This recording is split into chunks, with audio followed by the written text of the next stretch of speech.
en Visitegui se intenta hacer de verdad lo que se dice que se quiere hacer, que es reducir las distancias que separan a las personas más en situación de exclusión respecto a la sociedad, pero también reducir las distancias entre las personas trabajadoras y las personas usuarias, de tal forma que estemos en mayor horizontalidad. Entonces yo creo que es un sitio donde, bueno, pues a mí me satisface mucho trabajar, porque es la primera vez en mi trayectoria donde puedo conjugar profesión y solidaridad y vocación, ¿no? Entonces, bueno, yo creo que es un sitio por donde me gusta mucho estar, ¿no? Bueno, yo cuando entro a Visitegui entiendo que mi aportación tiene que ser desde la gestión, ¿no?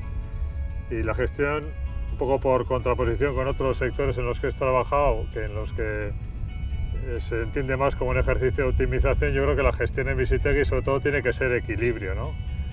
Visitegui es una entidad del tercer sector y un poco por contraposición con los otros sectores, que puede ser el sector público, en el que impera la lógica del derecho, del procedimiento, o el sector mercado, que impera la lógica del intercambio. El tercer sector tiene que tener, su lógica tiene que ser la de la solidaridad. Estas lógicas que cuando empieza Visitegui eso es una lógica pura, porque es todo voluntariado, todo vocación, pues luego con la profesionalización por una parte y con la prestación de servicios públicos, pues se tienden a mezclar estas lógicas. Entonces yo creo que hoy en día lo importante, la clave de la gestión tiene que ser el conseguir ese equilibrio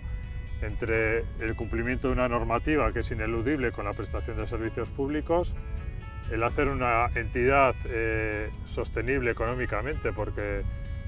es un requisito, que al final hay personas trabajando, hay servicios que comprar, con lo cual eso se tiene que cumplir, y evidentemente hay que equilibrarlo también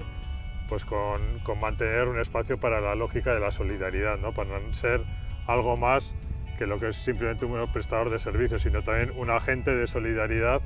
y un agente de transformación.